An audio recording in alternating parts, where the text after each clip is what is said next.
우리 주님의 은혜와 평강이 우리 가운데 함께하게 됩니다. 오늘 말씀은 온유한 사람의 복, 온유하다라고 그러면 요즘 별로 사람들이 좋은 의미로 받아들이지 않는 것 같습니다. 옛날에는 우리 자녀들의 이름도 온유라고 많이 지었는데 요즘은 좀 찾지를 못합니다. 우유부단하거나 아첨하는 것과 같은 의미로 사용되고 무력하고 그리고 굴종적인 모습을 우리는 온유라 그러면 그렇게 연상을 하게 됩니다. 특별히 우리 마키아벨리아 군주론에 이런 말이 나옵니다. 태초에 힘이 있었다. 태초에 권력이 있었다는 것입니다. 힘을 가진 자가 힘을 얻는 자를 지배하는 것이 인류의 역사다.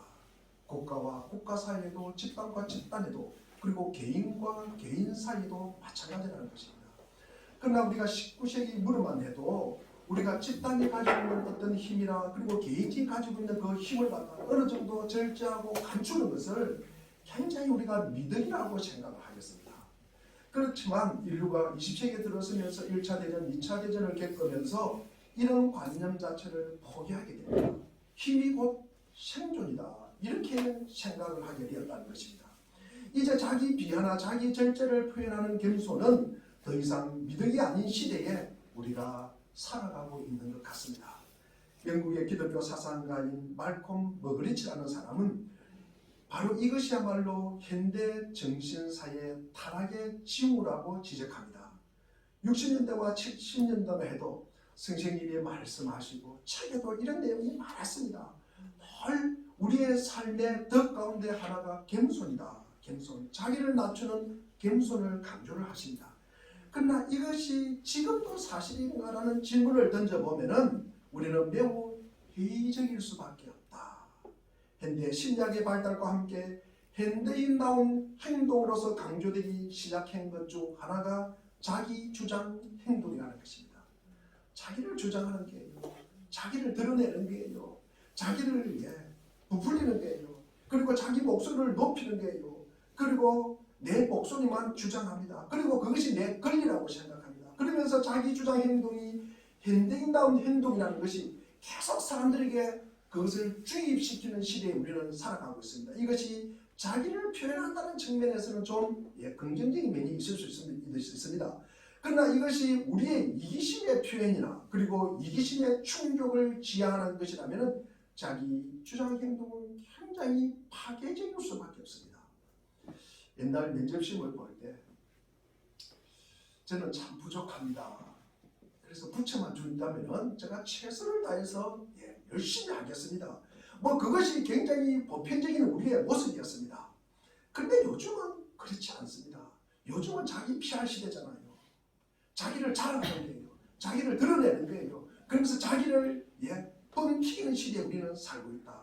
나는 확실한 능력과 이런 특기를 가지고 있으니까 이 공동체에서 일당백 몫을 할 수 있다. 이와 같은 자기 주장이 현대인의 생존 방식이라고 여기는 것입니다. 그래서 오늘 상상수훈 세 번째 우리 복을 갖다가 현대인들이 아마 이렇게 고치면 어떻게 할까? 자기 주장 목소리 높이고 자기 주장의 태도를 가진 자는 복이 있나니 저희가 출세할 것이요. 이것을 우리가 조금 더 지나치게 이야기하면 교만한 자는 복이 있나니 저희가 성공할 것이며, 그러나 시대와 함께 변할 수 있는 주님의 말씀은 이렇게 증거하고 있습니다. 5절에 온유한 자는 복이 있나니 그들이 땅을 기업으로 가질 것이다. 우리가 온유라는 말이 무엇일까? 헬라어로 우리가 온유라는 말은 우리가 프라우스라고 합니다. 프라우스. 온유란 인간에게 주어진 물리적이거나 정신적인 힘이 잘 조절되어서 그의 인격 속에 구현되는 덕입니다. 우리에게 이미 주어진 물리적인 그리고 정신적인 힘이 잘 조절되어서 내 인격 속에서 나타나는 특성, 이것이 온유라는 것입니다. 예수님 당시에 이 단어가 이런 용례로 사용되었습니다. 어떤 사람이 병을 앓고 있었습니다. 열이 막 올라갑니다. 그래서 엄청 힘들어합니다. 아파합니다. 그런데 치료 덕분에, 기도 덕분에 어쨌든 간에 그 열이 잡힐 때가 있습니다. 이때를 우리가 사람들은 이제 괜찮다. 이제 괜찮습니까? 이때 대신 프라우스라고 이야기를 합니다. 이제 열이 잡혔다. 그런 의미에서 온유해졌다. 저희 교회도 지금 많은 분들이 아프신 것 같아요. 오늘도 아파서 이렇게 교회에 출석하지 못하는 분도 계시고, 이런 분들도 오늘 말씀처럼 그 열도 내리고 아픔도 치유되고 회복되어서 온유해졌으면 참 좋겠다. 둘째로 사람들이 돌풍 때문에 태풍이 불고 바람이 불고요, 뭐 집이 무너지고요, 이런 어떤 많은 사람들이 피해를 입고 어쩔 줄 몰라하는 와중에 일순간 바람이 잦아드는 거예요. 잦아하게 되는 거예요. 그러면 말하기를 우리가 프라우스 바람이 온유해졌다 이렇게 이야기합니다. 세 번째로 야생마를 기다리는 과정에서 훈련을 시킵니다. 훈련에서 훈련을 거듭하니까 야생마가 이제 사람들에게 위협이 안 되고 잘 길들여져서 프라우스 온순해졌다라는 단어를 사용합니다.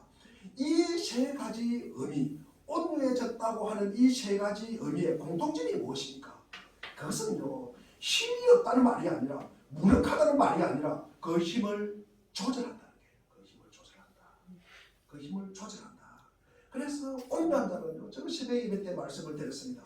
온유하면요, 화 못 내는 바보가 아니라 온유한 자는 화를 낼 때와 화를 내지 않을 때를 갖다가 구별한다는 거예요.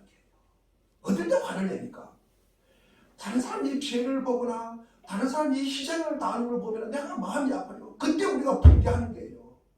그것을 방지하기 위해서 우리가 나서는 거예요. 하나님의 이름이 모독을 당한다. 하나님의 이름이 욕들을 먹는다. 그러면 우리는요, 가만히 있으면 안 되는 것입니다. 그때 화를 내는 것입니다. 그런데 많은 사람들이요, 내 유익을 위해서만 화를 내는 거예요. 내 유익을 위해서는 화를 내는 것이 아니라 그것은 조절하고 그것은 절제를 하고 내 생각, 나를 나타내기 위해서 화를 내고 내 유익과 내 생존을 위해서 화를 내는 것이 아니라 이때는 화를 내지 않고 오로지 타인이나 하나님의 이름을 위해서 그것이 먹칠을 할 때, 욕을 들을 때 그때 우리가 화를 내는 거예요. 오늘날 우리는 산업화 그리고 정보화 시대에 살고 있습니다. 이 시대를 살아가면서 현대인들이 잊어버리기 시작한 현장 삶의 태도가 무엇입니까? 자기 절제예요. 자기 절제. 자기 절제를 요즘은 천년 기념물이라 그래요. 자기 절제는 천년 기념물처럼 희귀한 시대에 우리는 살고 있다는 것입니다. 우리가 이 사실을 꼭 기억하셔야 됩니다. 하고 싶은 대로 말하고 행동해요. 그냥 감정대로 표현하는 것이 자기가 처신을 잘한다고 생각하는 말입니다. 우리가 문명을 발달합니다. 삶은 더욱더 편리해졌습니다. 살기는 더 좋았었습니다. 그런데 사람들은 더 신경질적이에요. 더 파괴적입니다. 여러분 얼마나 조그마한 일에도 화를 내는지 모릅니다. 쉽게 분노하면서 살아가고 있습니다. 제가 얼마 전에 시골에 갔다 왔습니다. 옛날 제가 시골에 갈 때는요, 17시간 걸렸어요. 한 번은 17시간 걸려서 천안 갔다가 못 가고 시골 가다가 돌아온 적이 있습니다. 그러나 요즘은 한번 막힌다 그래도 10시간을 넘지 않습니다. 거의 10시간, 요번에도 10시간 정도 갔다 오는데 가는데 오는데 한 10시간 정도 걸렸습니다. 우리 한국 사람들은요, 참 좀 조급한 것 같아요. 참 조급한 것 같습니다. 제가 운전을 하다 보면은요, 이렇게 빨간불 있다가 파란불로 딱 바뀌면 1초만 늦으면요, 뒤에서 빵빵거립니다. 1초를 못 기다리는 것이 우리의 이렇게 그 심성이에요. 이게 참 문제가 있습니다. 우리가 해외여행 가면은요, 이렇게 알잖아요. 어떤 상점이나 가게 앞을 지나가면요, 우리 한국 사람들 보면요, 빨리 그래요. 빨리. 그런 시대에 우리가 살아가요. 한국인들이 어떻게 이렇게 급해졌을까? 어떤 학자가 이런 이야기를 합니다. 한국 사람들이 라면을 먹기 시작할 때부터 이렇게 됐다. 라면이 나오기 전에 우리가 밥을 짓잖아요. 밥을 지으면 뜸을 들이는 시간이 필요하잖아요. 그게 뜸 들이는 시간이 없어졌다는 거예요. 뜸 들이는 시간. 그게 우리가 삶의 여유가 없어졌다는 거예요. 우리가 삶의 여백이 없어졌다는 것입니다. 여백이 없어졌다는 거예요. 그래서 우리가 뭐 광고에 보면 1분 라면, 3분 라면, 뭐 3분 카레 이런 우리 인스턴트 음식으로 인해서 즉각적인 문화에 우리가 길들여지고 있다. 이 학자들은요, 이걸 조금 더 지나치게 이야기하면 이런 인스턴트 음식이나 이런 즉각적인 문화에 우리가 사육되고 있다. 이런 표현을 갖다가 쓰고 있습니다. 우리가 당장 먹어야 하니까 우리는 더 이상 기다릴 수 없는 사람이 되어가고 있습니다. 엘리베이터를 한번 타보십시오. 많은 사람들이 자기가 가는 층을 누리고 그 다음에 뭡니까? 문 닫는 것을 갖다가 그 몇 초를 못 기다려가지고 버튼을 누릅니다. 더 급하고요. 우리가 더 사나워지고요. 그렇게 더 폭발적인 그런 우리가 삶을 살아가고 있습니다. 기대 수명을 측정하는 요소 중에서 1년에 몇 번 교통신호를 위반했는가, 거기에 따라서 수명 단축에 엄청난 영향을 미친다고 합니다. 이것은 우리 정신생활에 치명적인 해를 갖다가 끼친다는 것입니다. 그저께 중앙일보 신문이죠. 아산대원의 정희원 노년내과 교수라는 분이 우리가 뭘 먹고 어떤 생각을 하느냐에 따라서 노화의 속도가 달라진다는 것입니다. 그래서 지금의 30대, 40대가 그 50대, 60대 시대보다도 훨씬 더 빨리 노화가 진행될 것이라고 예측을 하고 있습니다. 미국의 흑인들의 삶 가운데도 매우 중요한 정신적인 영향을 끼친 사람이 누구입니까? 대부분의 사람들이 마르틴 루터 킹 목사님을 들고 있습니다. 비폭력 운동을 통해서 흑인들의 인권을 찾는 일에 평생을 헌신하신 분입니다. 끝까지 사랑을 강조하다가 목숨을 잃어버린 이 킹 목사님의 영향이 아직도 지대합니다. 근데 요즘은요, 이 미국 흑인들뿐만 아니라 아시아계 많은 사람들도 이 예수 기독교에서 무슬림으로 좀 넘어가고 있습니다. 그것이 60년대, 70년대를 지내면서 이 말콤 X라는 사람이 등장합니다. 이 사람이 새로운 영으로 부각을 합니다. 말콤 X라는 영화도 있습니다. 제가 80년 초에 학교를 다닐 때 이 말콤 X의 책이 선풍적인 인기를 끌었습니다. 미움에 힘을 미친 사람, 그러니까 폭력의 정당성을 강조하는 사람이에요. 그래서 많은 사람들이 이 영향으로 데모를 사실 하게 되었습니다. 데모를 하게 돼요. 사랑만을 강조하는 것으로는 우리의 인권을 찾을 수가 없다. 우리의 인권을 찾기 위해서는 폭력의 정당한 권리를 사용해야 한다고 주장을 합니다. 이것이 흑인의 미래를 굉장히 불안하게 만들었습니다. 마르틴 루터 목사님과 이 말콤 X, 이 두 사람의 현저한 차이가 있다면 무엇이겠습니까? 마르틴 루터 킹 목사님이 지향하는 것은 조절된 힘인 반면에 말콤 X는 폭발된 힘이에요. 폭발된 힘. 그리고 터뜨리는 힘을 강조합니다. 그러면 힘을 조절하는 것이 힘들겠습니까? 힘을 폭발하는 것이 힘들겠습니까? 참는 것이 어렵습니까? 터뜨리는 것이 어렵습니까? 우리가 우리 자신을 생각해 보면 너무나 잘 알잖아요. 참는 것이 훨씬 어렵습니다, 여러분. 그래서 우리가 참기 어렵기 때문에 참는 것을 우리가 위대하다고 이야기합니다. 우리 잠언 16장 32절 말씀을 우리 한번 읽어보겠습니다. 잠언 16장 32절입니다. 시작. 의와를 얻어낸 사람은 공상을 하고 자기의 마음을 다스리는 사람은 성을 점령한 사람보다 낫다. 참을 수 있는 힘이야말로 참된 힘이라는 것입니다. 조절을 할 줄 아는 힘입니다. 이것이 성경이 말하는 온유의 개념입니다. 그래서 어떤 성경학자는 온유를 다른 말로 정의하면 다스러진 힘이다. 이 힘만이 인류를 복되게 한다는 것입니다. 마르틴 루터 킹 이 목사님의 서성은 마하트마 간디입니다. 킹 목사님은 간디에게 비폭력 운동의 지혜를 배웠습니다.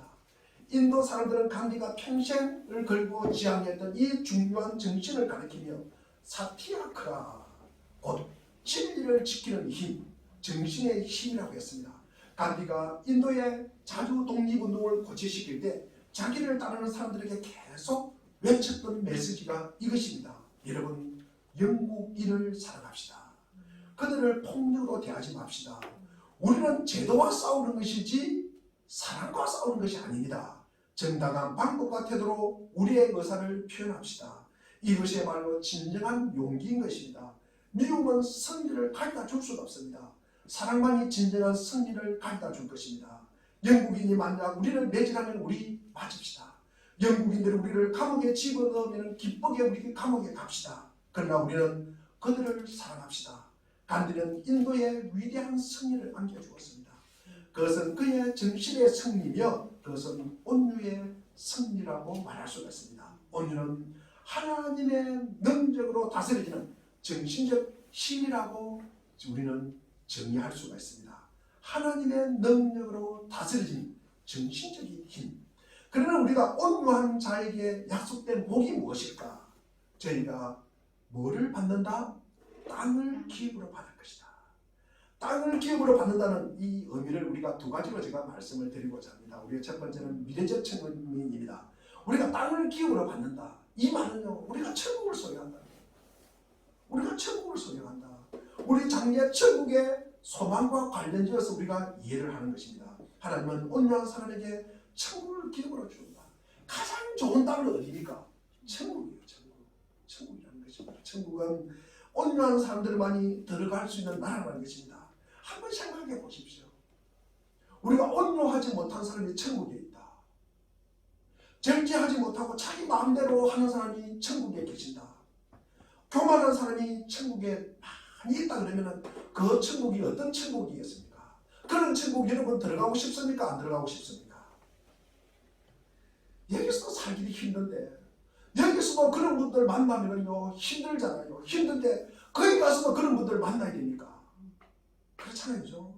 우리가 두 번째로 이 현대적 측면에서 본문에서 땅을 기업으로 받는다는 것은 미래적 복보다는 현대적 복을 강조하고 있는 것이다.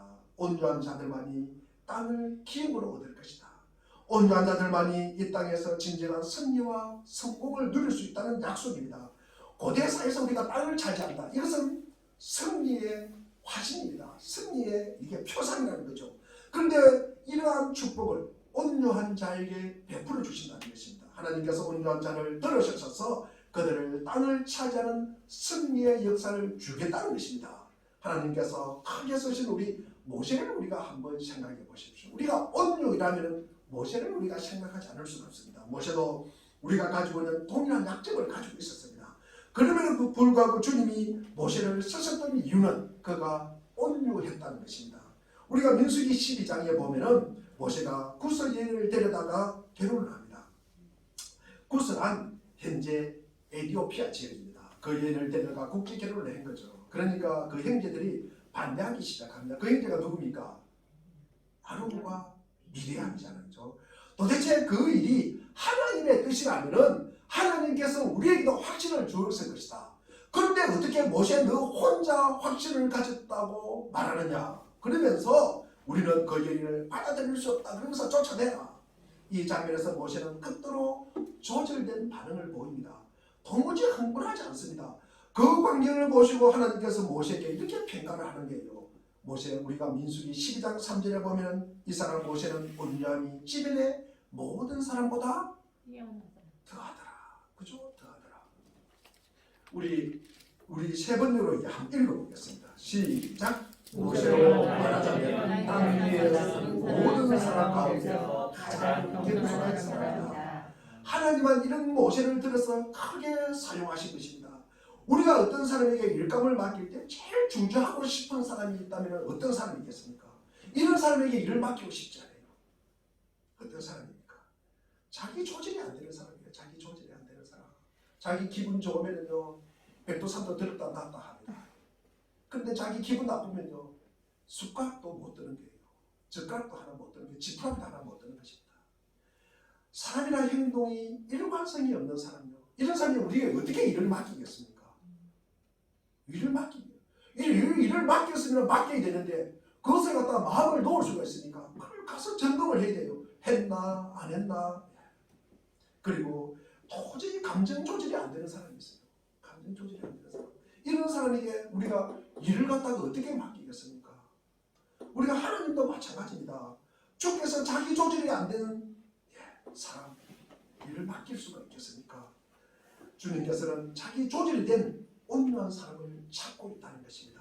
온유한 자를 쓰십니다. 주께서 이 온유함의 특성을 가진 사람을 들어서 온유한 자를 성공하게 하고 이 땅을 차지하게 하고 그리고 역사를 바꾸기를 원합니다. 그렇다면 이 온유의 덕을 사모하는 사람들이 우리가 되어야 되지 않겠습니까?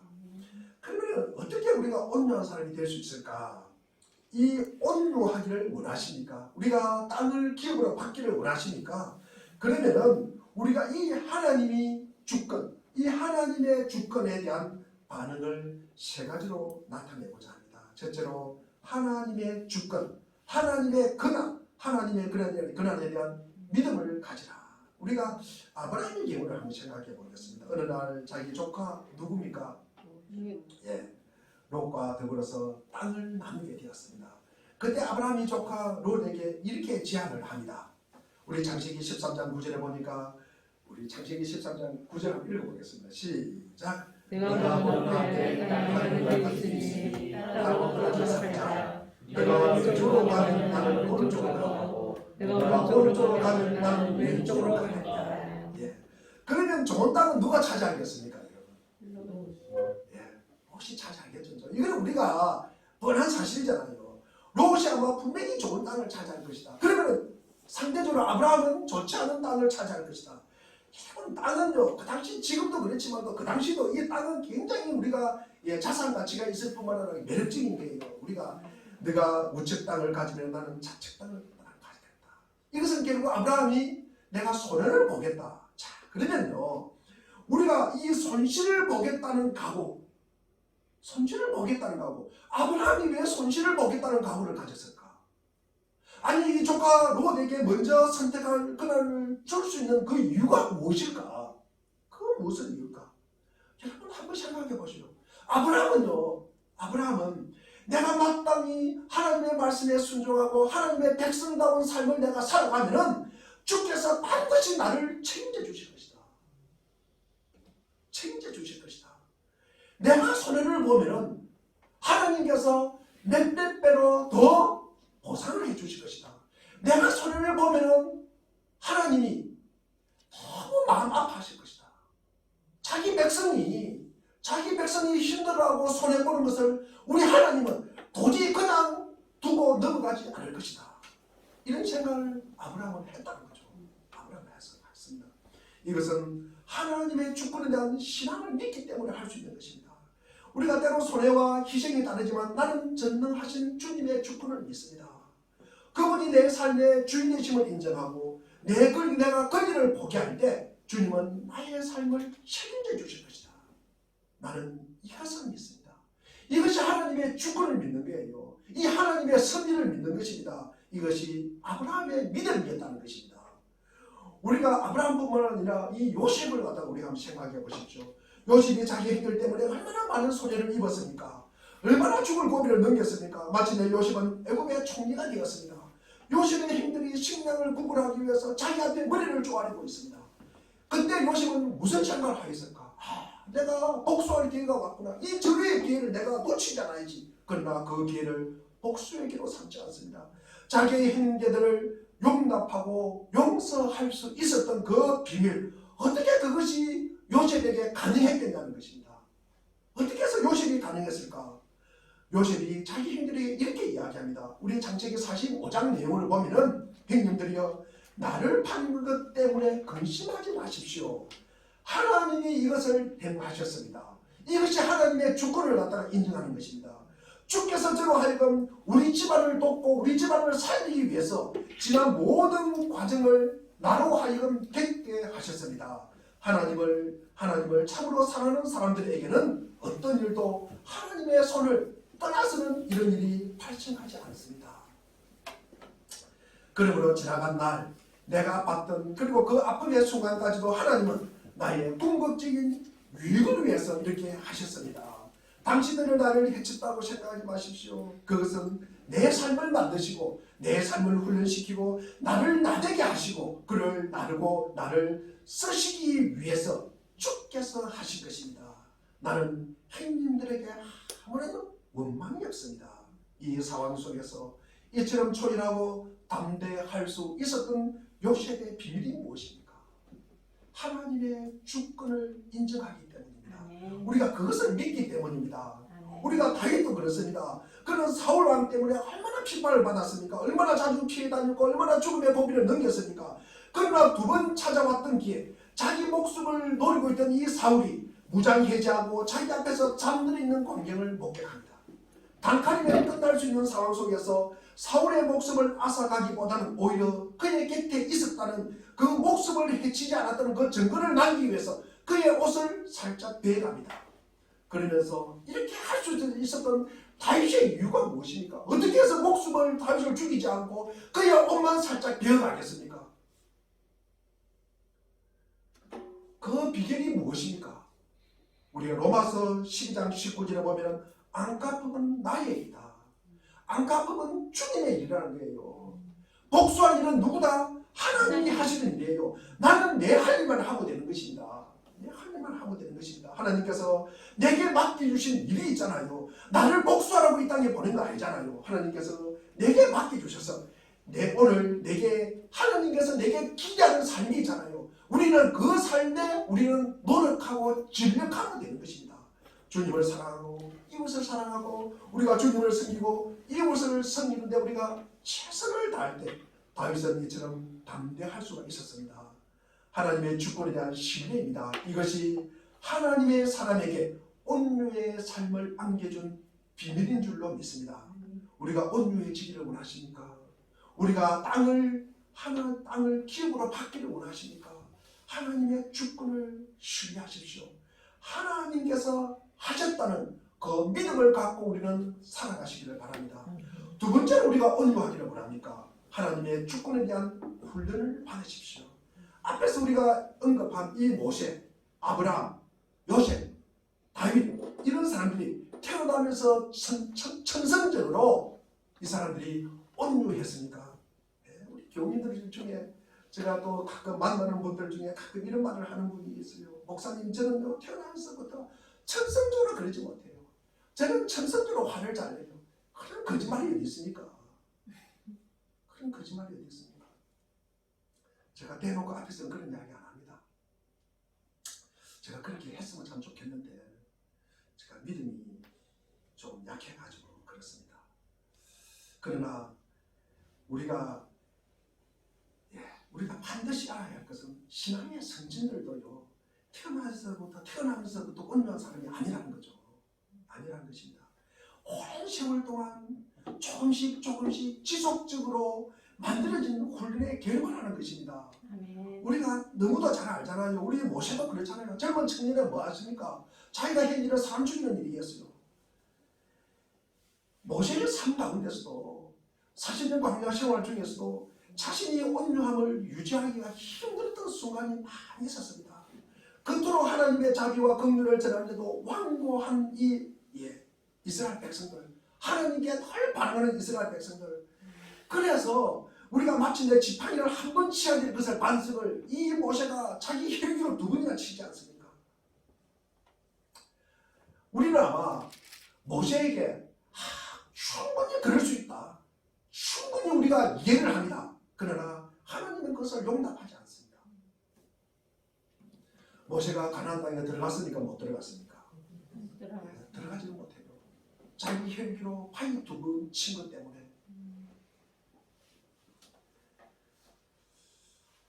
우리가 다윗의 경우도 예외 아니잖아요. 우리가 사울에게 피해 다니던 어느 날 이 사울의 아들 요나단을 만납니다. 우리가 사무엘상 20장 1절을 보면은 너 아버지가 어떻게 그럴 수가 있느냐? 너 아버지가 어떻게 그럴 수가 있느냐? 부글부글 끓어오르는 분노를 표출하는 것을 우리는 볼 수가 있습니다. 어쩌면 이 분노는 우리가 충분히 이해할 수 있어요. 충분히 이해를 합니다. 그러나 모든 믿음의 선진들의 생애 속에는 자신의 분노를 조절하기 어려웠던 상황을 우리가 그 상황 충분히 분노할 수 있다. 그러나 하나님은 용납하지 않습니다. 우리가 실수도 있었고 우리가 실패도 있었지만 그러나 그것은 서서히 온유의 삶으로 만들어가는 과정이지 우리가 그것을 하나님이 용납하는 것은 아닙니다. 예수님께서 자기 자신의 모습을 제자들에게 소개하는 모습이 나옵니다. 우리 마태복음 11장 29절 말씀을 우리 한번 읽어보겠습니다. 우리 이 말씀이 예수님께서 자기 제자들에게 본인을 소개하는 내용입니다. 시작. 나는 마음이 온유하고 겸손하니 내 몸에 대하여 나를 배워라. 그리하면 너희는 마음의 힘을 얻을 것이다. 아멘. 나는 마음이 온유하고 겸손하다. 이것이 예수님의 모습이에요. 우리 이것을 갖다가 이사야 선지자가 뭐라고 이야기했을까? 제가 이렇게 묵상하는 중에 이 말씀은 우리 이사야 42장 3절에 나오는 상한 갈대를 꺾지 아니하며 꺼져가는 등불을 끄지 않으시는 이분이 예수님이라는 거죠. 우리가 그리스도께서 자신의 모습을 나타낼 때 제일 먼저 강조하신 것이 그의 마음의 온유함과 겸손함입니다. 그러나 거기서 끝나지 않잖아요. 나의 멍에를 메고 내게 배우라는 게요. 이것은 예수님의 성품뿐만 아니라 너희들이 배워야 할 가장 중요한 삶의 덕목이라는 거예요. 그 온유의 덕이야말로 평생 우리가 학습해야 할 덕인 줄로 믿습니다. 우리가 온유를 배우고 싶습니까? 과거 우리는 온유하지 못한 순간이 있었습니다. 그래도 괜찮습니다. 주님의 용서를 구하고 우리가 다시거나 온유를 배우고 학습하십시오. 그리하여 주님 앞에 서는 날 주님을 방불하게 닮은 온유한 자의 모습을 갖출 수 있도록 우리는 해야 하는 것입니다. 우리 갈라디아서 5장 22절 이하에 보면 뭐가 나옵니까? 성령의 열매가 나옵니다. 9가지 열매가 나옵니다. 그 중에 온유가 들어있습니다. 내가 처음 예수님을 믿었을 때 내 안에 찾아오신 이 성령님, 그 성령님은 나를 계속 그리스도를 닮아가는 인격을 빚으시기 위해서 지금도 역사하고 계신다는 것입니다. 성령께서 나를 빚어주실 때, 성령께서 나를 깨주실 때, 그럴 때 성령님의 훈련 앞에서 나를 전폭적으로 맡기는 가운데 나는 마침내 주님의 닮은 온유한 자로 만들어져 갈 것이다. 그러므로 주께서 나를 만드시는 이 훈련의 손길을 절대 우리는 거절하지 마십시오. 하나님께서 이 사건, 이 아픔을 통해서 나를 훈련하기를 원하시니까 그렇게 하십시오. 이 훈련을 받아들이는 우리 모두가 되기를 바랍니다. 세 번째로 온유하기를 원합니까? 우리가 하나님의 주권에 자신을 맡겨야 합니다. 의탁을 하십시오. 자기 힘으로 우리가 모든 것을 성취할 수 있다고 생각하는 사람은 아직도 그리스도인이 되기 시작도 못한 사람입니다. 사실 우리가 그리스도인은요, 자랑을 할 수 없는 사람이에요. 자랑할 게 없는 사람입니다. 우리가 훈련을 받으면 우리가 훈련받는 분에게 자신을 맡겨야 합니다. 그분이 내 삶의 주인이 되게 해야 하는 것입니다. 마음이 강한 자가 복이 있다. 여러분, 어떻게 해야 우리가 마음이 강한 자가 될 수 있을까? 제가 뭐라고 이야기했습니까? 어떻게 마음이 강한 자가 될 수 있을까? 다 까먹어버렸습니까? 떡고기에 까마귀 고기를 이어가 드셨습니까? 하나님의 눈으로 내 자신을 관찰해야 된다는 거죠. 하나님의 눈으로 내 자신을 관찰해야만이 내가 심령이 강한 자가 될 수가 있다는 거죠. 내가 내 눈으로 보면 세상에 내보다 잘난 사람이 어디 있습니까? 자기 자신은 아마 그렇게 생각할 거예요. 세상에 내보다 잘난 사람이 어디 있을까? 내보다 아는 게 많은 사람이 어디 있을까? 내 판단보다도 정확한 사람이 어디 있을까? 이렇게 생각할 것입니다. 그러나 우리가 하나님의 눈으로 봐야 된다는 거죠. 그래서 나의 나된 진실한 모습을 발견하는 순간 나는 교만할 수 없는 거예요. 하나님의 눈으로 내 자신을 볼 때 이것은요, 벌레보다 못한 인간이라는 것을 알게 되는 거예요. 내 하나님 사람됨이 무엇이며 내가 무엇을 해야 하는지를 인식할 때 나는 마음이 가난한 자가 된다. 자, 그러면 이 마음이 가난함이 우리 자신의 벌거벗은 모습에 대한 지적인 인식이라는 거죠. 하나님의 눈으로 볼 때 우리 자신을 보게 되면 마음이 가난한 사람이 된다는 거죠. 이 하나님이 우리를 보고 있다는 이 지적 인식이 우리에게 있어야 된다는 거죠. 이런 지적 인식이 우리가 있어야 나의 나됨을 깨닫게 된다는 거죠. 이게 이제 우리가 지적 인식이라는 거죠. 우리 가난한 삶이 그래야만 우리가 이 가난한 마음이 형성될 수 있는 것입니다. 그래서 우리가 첫 번째로 심령이 가난한 자는 복이 있나니 천국이 그들의 것이며, 두 번째 복이 뭐라 그랬습니까? 애통하는 자는 복이 있나니 뭐다?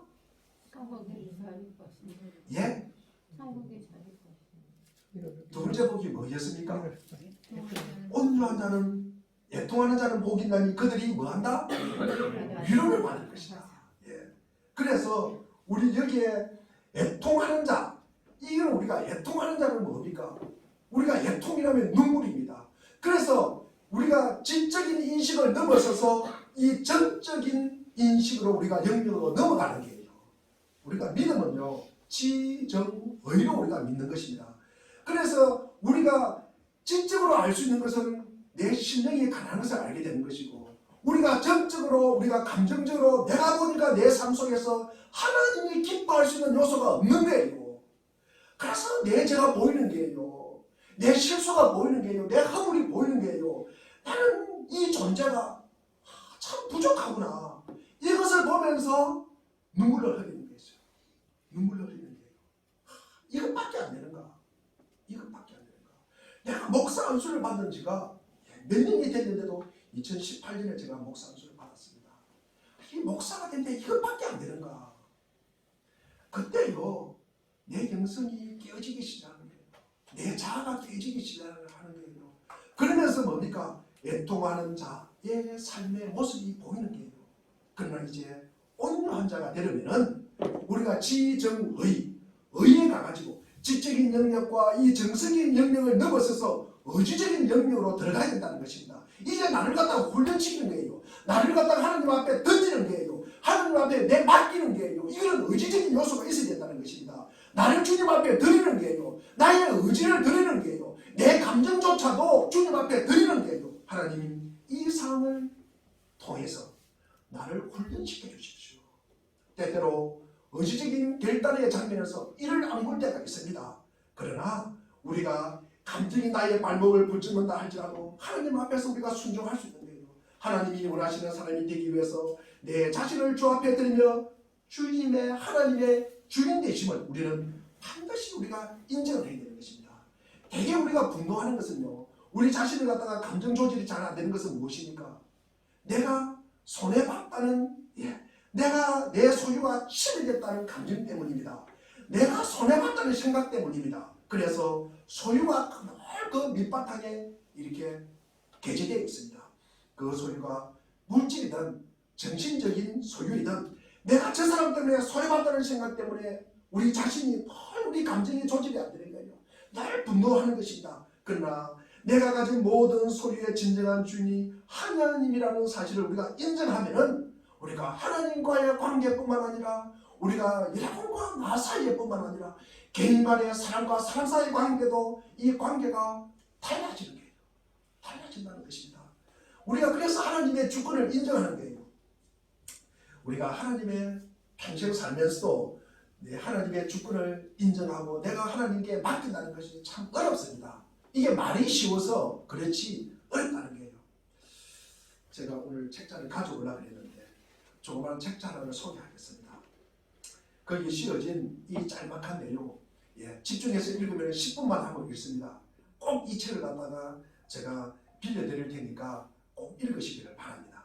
그림도 많고요, 글자도 크고요, 페이지 수도 작고요. 10분만 읽으니까 꼭 읽으시기를 바랍니다. 이 내용은 책은 파인애플에서 드러난 책이에요. 그 부제목이 분노를 이기는 힘이라는 책입니다. 뉴기니 정글 지역에서 7년 사역하신 오토 콜링이라는 선교사님의 실화입니다. 밀림에서 선교하면서 이 선교사님이 다른 소원은 없었어요. 선교사님이 무슨 소원이 있겠습니까? 내가 돈을 많이 벌겠다, 내가 출세를 하겠다, 내가 큰 명예를 가지겠다, 그런 소망은 없지만 그런 거는 다 내려놨지만도 인간적인 소원이 딱 하나 있다면은 내가 파인애플을 갖다가 실컷 먹었으면 좋겠다. 그 땅이 밀림이고 정글이고 많이 나니까 내가 이게 파인애플을 좀 실컷 먹었으면 좋겠다. 그런 인간적인 욕심은 있었던 거예요. 그래서 파인애플 나무를 갖다가 심었습니다. 거기에 있는 원주민 형제들을 모아가지고 파인애플 나무를 갖다가 심게 했습니다. 그래서 때가 되어서 이 파인애플을 먹을 때가 됐는데 가보니까 파인애플이 하나도 없는 거예요. 그래서 너무 화가 났습니다. 누가 이 파인애플을 다 땄나? 그러면서 찾아보니까 자기들과 함께 심었던 이 원주민 형제들이 다 가져간 거예요. 형제들. 그러면서 너 그럴 수가 있냐? 너 그럴 수가 있냐? 삿대질을 합니다. 그러니까 이 원주민 형제들이 하는 이야기가 이 정글의 법칙은 심은 사람이 주인이에요. 심은 사람이 주인이에요. 그래서 우리가 심었으니까 이것은 우리의 소유이기 때문에 우리가 먹었다는 거예요. 자, 선교사님은 이게 말이 되는 소리냐? 내가 너희들을 심을 때 그냥 심은 것이 아니라 내가 노임을 줬잖아. 임금을 줬는데 내가 너희들을 사서 이 나무를 심었는데 어떻게 너희 것이냐? 내 것이지. 그럽니다. 그러니까 다시 그 사람들이 이야기합니다. 이 정글 법칙에서는 심은 사람이 주인이네요. 심은 사람이 먹는데요. 그래서 이 선교사님이 이게 안 되겠다. 다음에는 약속을 해야 되겠다. 그래서 어느 한 지역을 이쪽은 너희들이 먹고 이쪽은 내가 먹고 그래서 약속을 했어요. 그래서 이제 같이 심었다는 거죠. 이게 이제 파인애플을 갖다가 심었습니다. 그랬는데 약속을 했지만 다시 추수 때가 되어서 보니까 또 파인애플이 없는 거예요. 그래서 선교사님이 화가 났습니다. 또 따집니다. 야, 어떻게 그렇게 약속까지 했는데도 너희들이 다 먹냐? 그래서 이 선교사님이 이렇게 간이 대원도 운영했는데 그 문을 닫았대요. 그리고 간이 서전도 운영했는데 이것도 문을 닫았대요. 그래도 안 되는 거예요. 그래서 큰 개를 사가지고 이 개로 하여금 지키게 했던 거예요.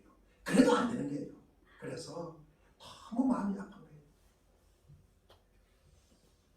우리가 이게 그 원주민들의 생각은 머릿속에 심는 자가 주인이라는 그 생각이 늘 머릿속에 박혀있는 거예요. 이것을 갖다가 바꾸기가 너무 힘든 거예요, 사실은. 그래서 그일 때문에 이 선교사님이 괴로워했습니다. 그러면서 하나님 앞에 무릎을 꿇고 기도를 합니다. 그래서 하나님께서 말씀을 주시는 거예요. 말씀을. 파인애플이 너희의 것이냐? 내 것이지. 지금 누가 하시는 말씀입니까? 하나님이 하시는 말씀이에요. 그죠? 하나님이 하시는 말씀이에요. 파인애플이 네 것이냐? 내 것이지 그러는 거예요. 그 말이 틀려요? 맞아요? 맞잖아요. 그죠? 하나님이 거죠. 하나님.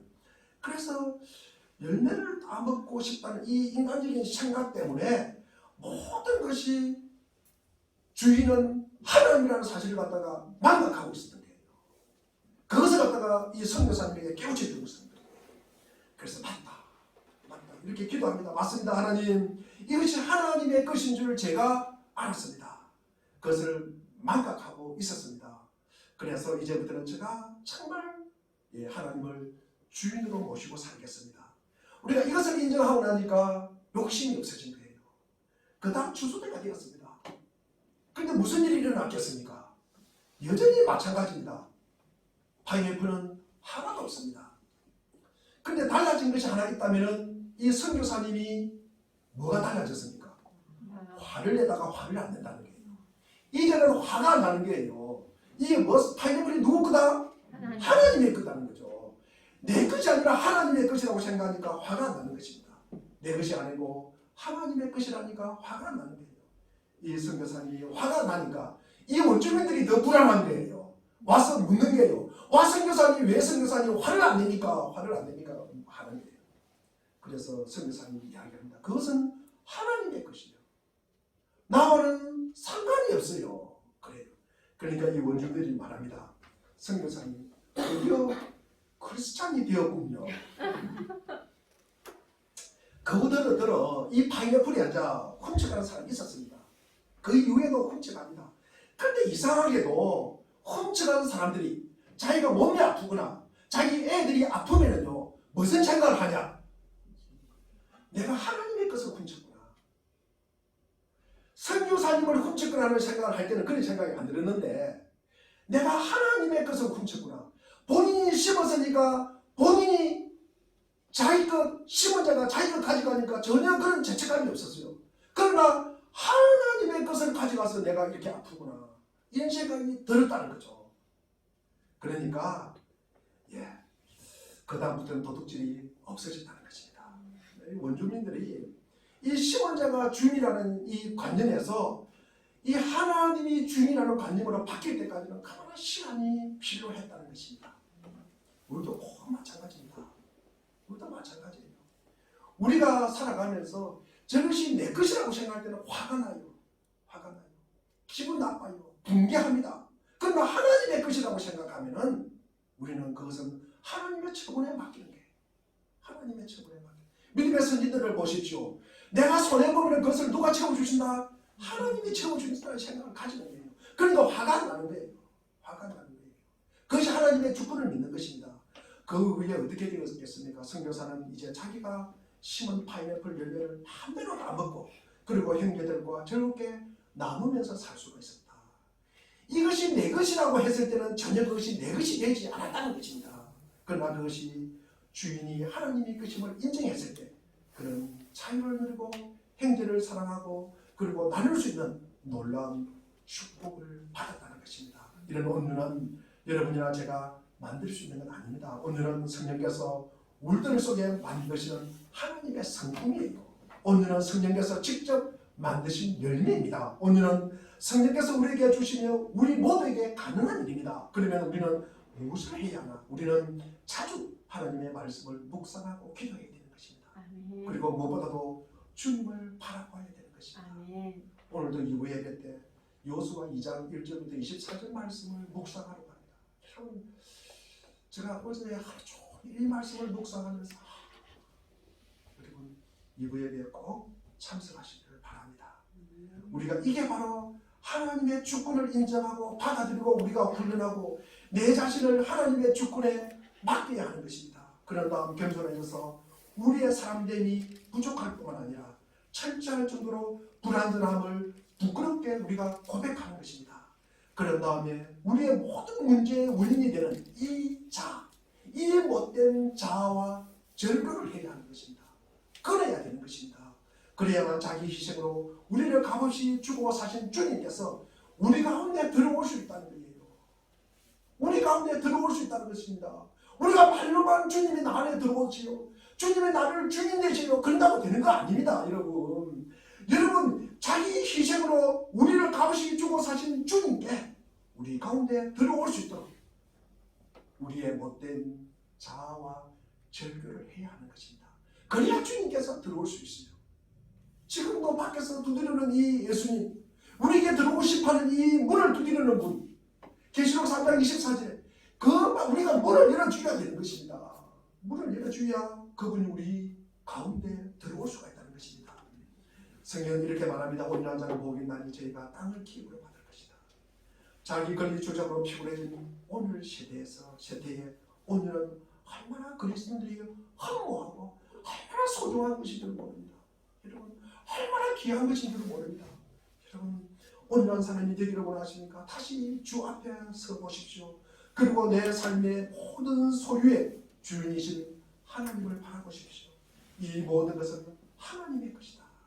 이제 주님이 원하시는 목적을 위해서 주님이 원하시는 사람들을 위해서 내게 허락된 모든 것을 주님의 뜻대로 사용하시기를 소원한다. 그때 내 삶 속에 다가오는 이런 자유, 내 삶 속에서 누릴 수 있는 놀라운 평강, 그리고 주님을 닮아가는 놀라운 내 인격의 변화, 이게 축복이 아니겠습니까? 여러분 주님께서 말씀하십니다.